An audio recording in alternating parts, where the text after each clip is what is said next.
So I don't do vacations. I love to travel, but I rarely ever do vacations. I probably hate myself. You know what I mean? 20,000 steps a day. Shit. 40,000 steps a day sometimes. Have to see every site, have to go to every bar. You know, like the British philosopher Skepta once said, mans don't know how to relax. But right now I'm in Aguadilla, the west side of Puerto Rico, famous for its beaches and its surfing towns, its history. I'm gonna get to know it a little bit, but I'm gonna relax. I'll do my best at least.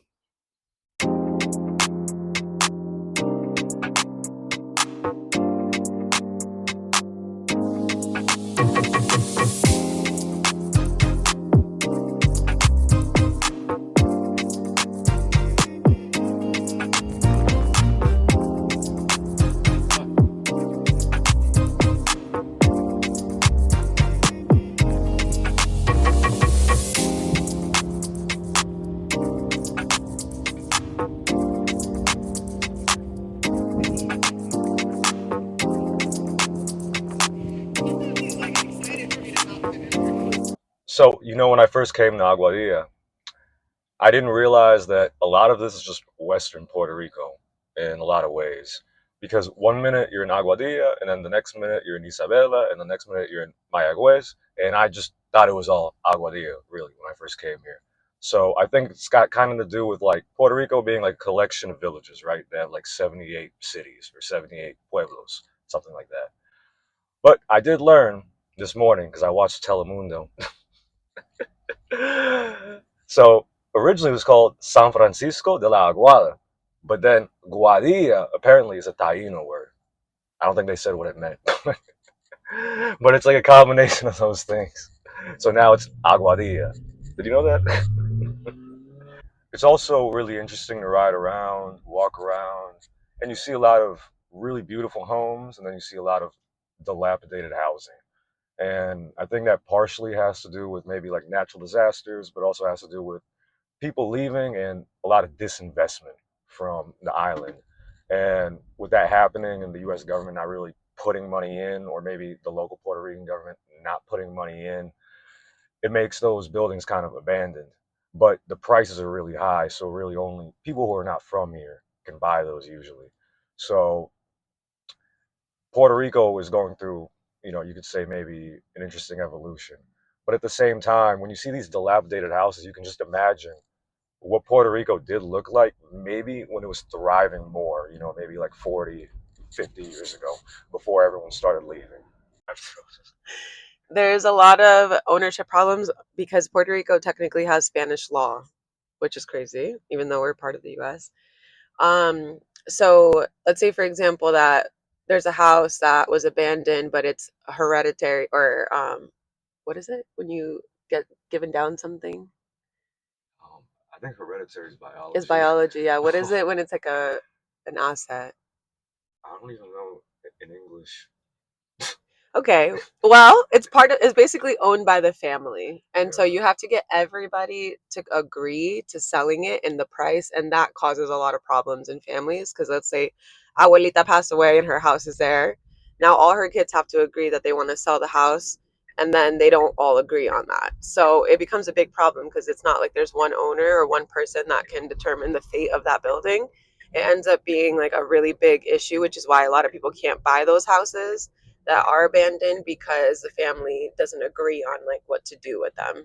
So it's weird because Puerto Rico sits in this like mix of American slash Spanish law that's very complicated. Is that when you say Spanish law, you mean like old colonial Spanish law, right? Because not like the law they have in Spain right now.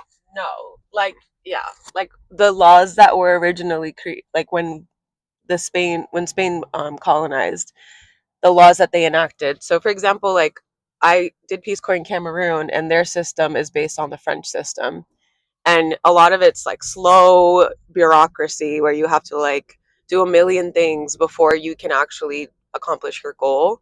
And so, essentially, it's the same concept. They adopted the Spanish law, and they never changed it really. So now we have all these like really slow bureaucratic processes that are a waste of time. Yeah.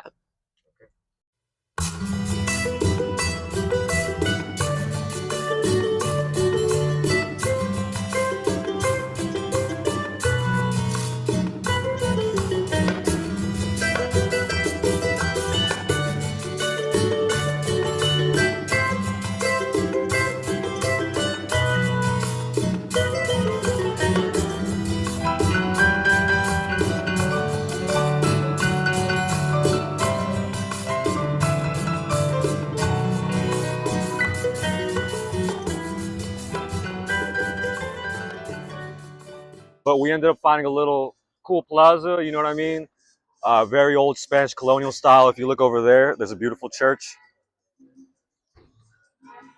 But yeah, so I was talking to some old ladies who were chilling in the park, you know what I'm saying?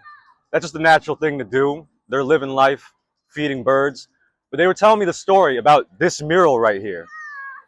If you look on the left side, there's a group of what you would call like the Native Americans. I'm not sure if these are exactly Taíno, are they? Yeah, of Puerto Rico.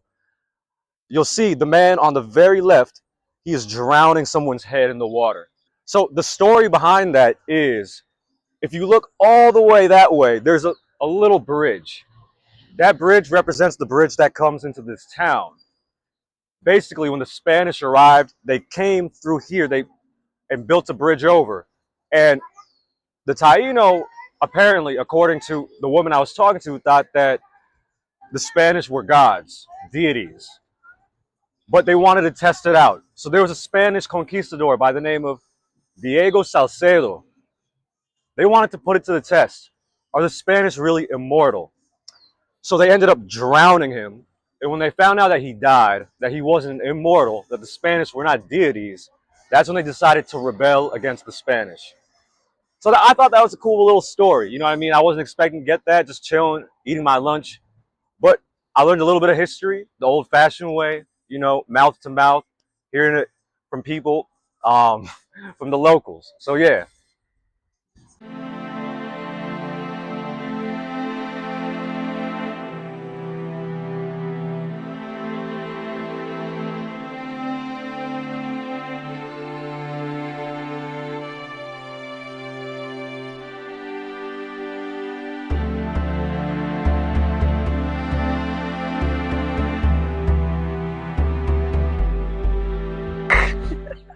All right, so tell me a little bit about Aguadilla, your motivations for living here, why specifically here. I know that you originally, well, your parents are from the east side of Puerto Rico, Yeah. if I'm not mistaken. Yeah. Yeah. So my family's from San Lorenzo, which is like 45 minutes southeast of Caguas and like an hour from San Juan. No, maybe like an hour and a half from San Juan. Yeah, so I was born there, and then my mom moved us to the U.S. She was a teen mom, so she had my older brother by 16, me by 17. And she didn't want to stay in Puerto Rico because she didn't see a future here for her. And so she moved us to Rhode Island, and then I came every summer to spend time with my dad. And so I knew what life was like here, and I always wondered, like, what would it have been like if my mom would have stayed and just like try to make it work here. So I was turning 28 or something in DC, and I was thinking, okay, I only have like a few more years left in my 20s, and I've had a really crazy 20s. So I was like, what are a couple things I want to do before I turn 30? And two things that came up was three things: living in Puerto Rico, learning how to surf, and taking a road trip in the US. I've never seen like the majority of the US because we didn't really do a lot of road tripping to the West. So I moved here to learn how to surf. I chose Aguadilla because it's one of the best surf spots on the island. And then now moving here and living here, I have like a whole nother concept of what it means to be here and like how to connect to my Puerto Rican ancestry, and then also realizing like the cultural differences and having been raised in the US and how different it is from being raised here. And yeah, so it's been a journey. Have you ever seen those memes? Like, there's a lot of different immigrants who have these memes or reels where it's like they show the home country and they're like, they decided to move here. It'll be like a lush beach in like the Dominican Republic, and they're like, Exactly. hey, my parents chose the Bronx. Literally Rhode Island. So do you I'm think like, it's kind of like a privilege to come back in a certain kind of way? Because a lot of people, they 100%. can't do that. They got to go support their families, however they got to do it when they No, immigrate. 100%. No, yeah, my family worked their asses off. I mean, my mom was the first in her immediate family to go to college.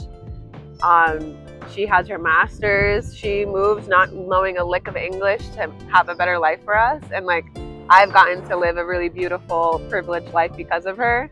And it's 100% a privilege to have been able to move back. And then the job that brought me here, where I was working remote, laid me off. And then I got the realities of what it is to live here and like not have a bougie little American job. And then you realize like, oh, this is what my mom felt. Oh, this is why it's hard for people to make lives here, because like you can't really find a job that pays you enough to live.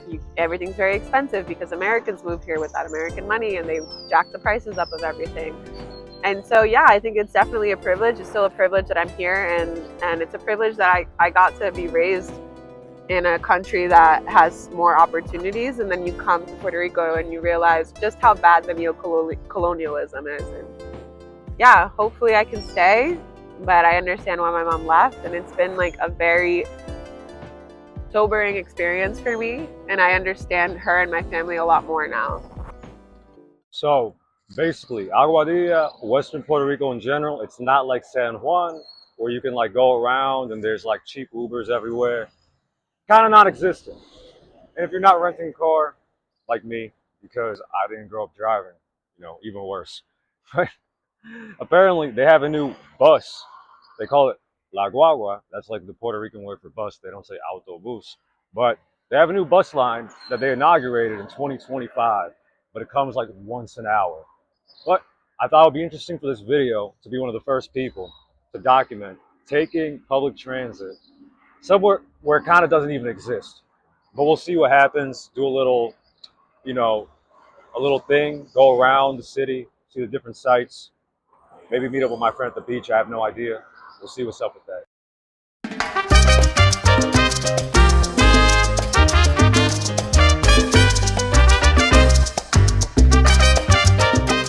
All right, so finally came after 30 minutes. Hola, buen día. ¿Cómo estás? ¿Todo bien? Sí. Gracias, ¿verdad? Sí. Oh, perdón. Pase. But yeah, so I'm gonna take some videos.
So behind me, this is a statue. It's called El Pescador, which means the fisherman.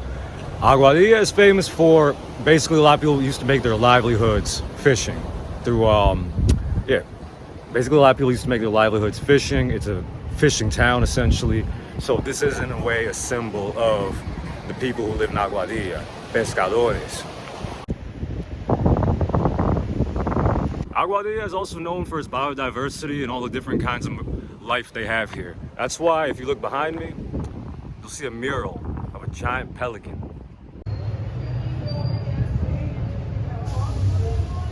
According to this plaque, Miguel Garcia Mendez was like a politician.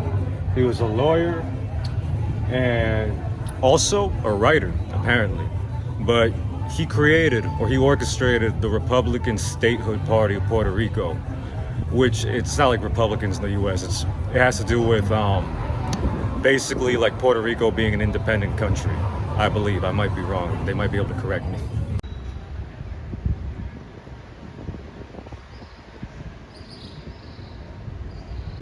So this is a statue of Rafael Hernández. He's a composer who's from Aguadilla, and I think he played in a lot of orchestras, but he's also been very important in like the development of music like bolero, you know, kind of popular Latin American genres that are known more or less in a lot of different countries. All right, so before I leave Aguadilla, I really wanted to go by this like little neighborhood close to, or maybe it's part of Pueblo. It's called Casa de Colores, or like colorful houses. If you can see right behind me, we got all these colorful ass homes. To be honest, I'm not exactly sure what the history behind it is. I think from what I read a long time ago briefly, it just has to do with the fact that there's a lot of artists who live around here. I know in some ways it does look like it could be like un barrio, you know, a hood, but I don't think it is. It's not like La Perla in like San Juan, or like una favela. You know what I mean? It's not like that. But at least that's the impression that I get. But it kind of has that vibe, right? Like if you look. You see those stairs behind me? It kind of almost looks like you could have like filmed the Pharrell and Snoop Dogg video, like, oh, beautiful girls. You know what I'm talking about? Like, it looks like you could have filmed it on those stairs.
Well, you know, maybe I'm wrong. I'm sure this real estate goes for a lot of money, but you know, if you look behind me, there are some homes that you can tell they kind of look like they're informal housing.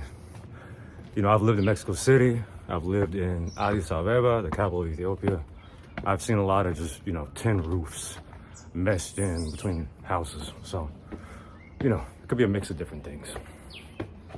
Yeah, on the climb down, like I could see that, like Airbnb, beach house, guest house, or whatever, right? So obviously, all of this is being sold to, you know, people who want to make money off a good view, being close to the water, you know what I mean? In a country that in general, in a lot of ways, depends on tourism. I know not all of it. I know that they export things, but it's kind of like, you know, being in Hawaii in a way where like you're subject to whatever the hell the U.S. says you're subject to. Okay. But yeah, I'm right here chilling, Aguadilla. I told y'all this vacation isn't that serious. I'm really doing nothing for real. But you know what? I got a cool host right here, Iana. No, I'm Puerto Rican now, but I'm originally like You're Puerto Rican now. Now, I've been here for 10 years. I mean, I grew up here, and we always travel back and forth. But I'm like Puerto Rican now, for real. Like I've been here 10 years. I've been living post Maria. Yeah. Okay. Are you from Aguadilla, or are you from like the east side or the west side, central? So I grew up in New York in Washington Heights. But where your family from? Oh, my family's here from Aguadilla. Okay. They're originally from Moca, but like in like the 40s, my family went from agriculture to like business. So like my grandfather had like a furniture store, my grandmother had a bazaar, my uncles had livestock and stuff like that. So it was like a varied economic situation in my family. But we came here to Aguadilla. And then as a kid, I grew up here, and then I went to New York, and then as an adult, I decided to come back. Okay. How Puerto Rican you feel? Like 100%? I still feel like I'm getting into my Puerto Ricanness, right? Because as a Puerto Rican living in New York, and then being a Puerto Rican living here, and experiencing the culture, it's very different, right? From being like an outside observer that participates sporadically to like an active participant in Puerto Rican society. Okay. It's interesting. It's an interesting dynamic going from living in the city to living in Aguadilla. Yeah. How does it feel being back? You love it? Oh, I love it. Yeah. I love it. I was talking to somebody today, and I was like, you know what? I don't have solar panels. I don't have a generator. Yeah. But I got a water cistern.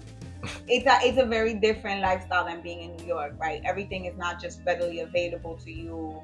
Like there's days where like you wake up in the morning and be like, oh, there really is no light today. Yeah. For the rest of, or my favorite is you wake up, oh, there's no water today. There's just no water. Like you want to drink water, you gotta go, hope you have bottles of water stored up. Yeah. I'm okay with it. Some people are not. I'm okay with it. I'm cool with no water, no light. When there's no water, you eat at the mesón. When there's no light, you drive to the pueblo. Like you just drive around and then hope the light comes back, and you just drive around till it's late enough that you're tired enough that when you come home, you just go to sleep. Okay. That's it. How do you feel about like the tourism here? So my homegirl was talking about how there's a lot of like Americans here.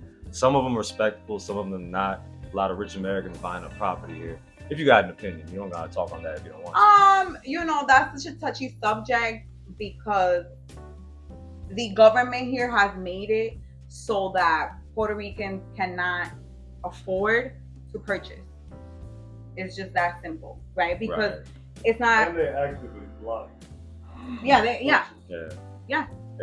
So, there's lots of comments around the political structure that exists in Puerto Rico, from all the corruption and all the things that we hear about. But, Puerto Ricans love Puerto Rico, right? Like, for some reason, we kind of just endure whatever we endure and we stay here. And it all depends. I think one of the things that, like, Puerto Ricans in New York, when you're a Puerto Rican in New York, it's very different because you're in the States, they like to use the word minority, right? Or disenfranchised, right? So you belong to this group of minorities who are disenfranchised. And I hate the way that sounds. To have access, right? To have better hospitals. And here in Puerto Rico, it's different because you're not, there is poverty, but it's more like a social thing and less like an ethnic thing. I don't know, like a racial tension. I get right? you. I mean, everyone here is Puerto Rican. Everybody's here Puerto Rican, right? Even if you're dark, even if you're light, you're Puerto Rican. Exactly. But then it's like, are you rich? Are you poor? Right? So here you have a lot more accumulated generational wealth, right? It's more like classism. Okay. Right? So you'll have like families that maybe don't have like lots of money, but they own their house and their land outright. Yeah. So who's really wealthy? Right. Right? It's the concept of wealth. For sure. Does that make sense? Yeah. Right? Yeah, so yeah, it's like you could have a whole family living on, like my uncle has a huge lot of land. My whole entire family lives on that lot of land. Yeah. All of them. Yeah. They're wealthy. They don't have like fancy cars, but that entire property is outright theirs.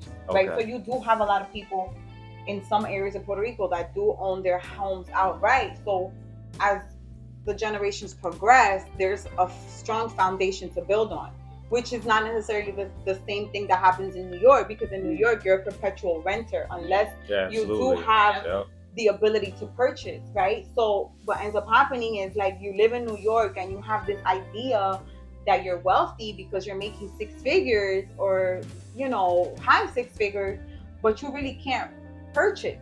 Right.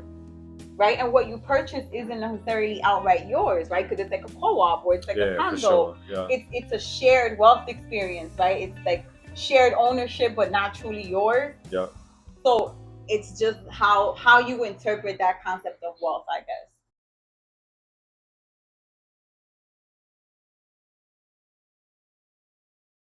So I got a little pastrami and a egg sandwich and an Arizona tea. You know what I mean? Bring me back to my skateboard days. All right, now it's time to eat breakfast. I got a little sandwich. I also got some shades because it's sunny as hell out here. Now I really feel Puerto Rican, looking like this. You know what I'm saying? You see all these, you know what I mean? People walking around, they all got these shades. At least the men. It's funny as hell. But you know what? It's sunny as hell. So, you know, it's necessary.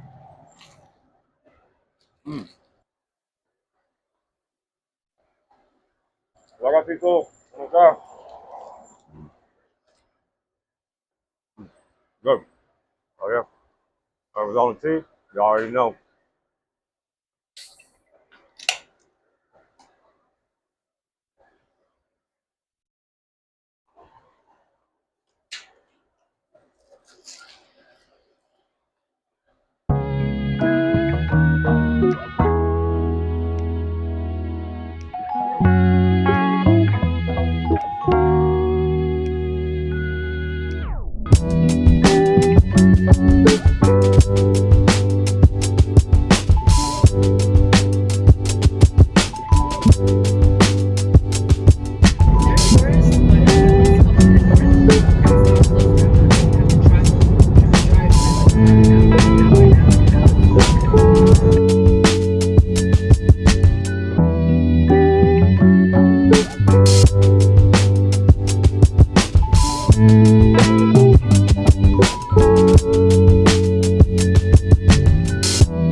So right now, we're about to enter Gossalandia. Gozar means to enjoy life in Spanish, so Enjoy Life Park. And mira este gatito, look at this little cat, just chilling. What's up, how you doing?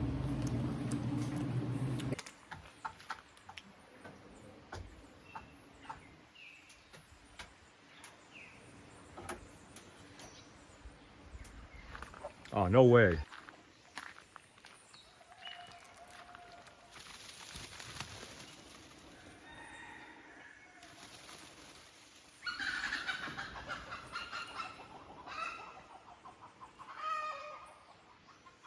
God, what the fuck? Hey, yo, that's crazy. So, like I was saying, this place is called Gozalandia for gozar, which means like to like enjoy or to relish. And it was interesting at the ticket office for this park. The lady there, she told us she had two cats inside, and one is named Gosa, and the other one is named Landia. Pretty cute. You know, I do like the beach, but it is nice to have a little bit of a getaway into the mountains where it's a little bit cooler. Visit a park and bask in some fresh water instead of the ocean. But I do prefer the ocean.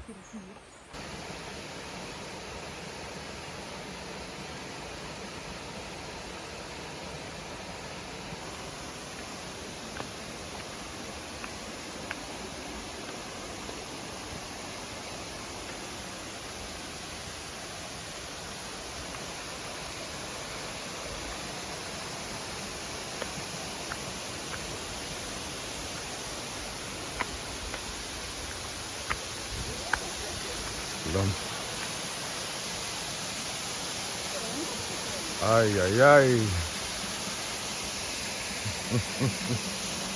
Our friend is taking a squat.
Overall, I have to say the trip was a big success.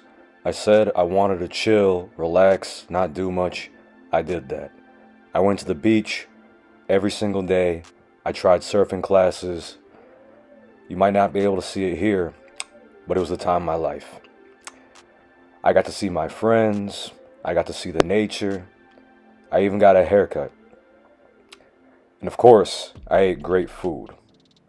And overall, the best part about it was I'm not trying to make my whole life content.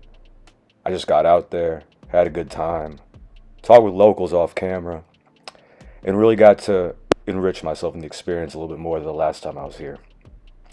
I hope you all enjoyed this video of me not doing much, showing you a little bit of my trip to the west side of Puerto Rico. Peace out, y'all.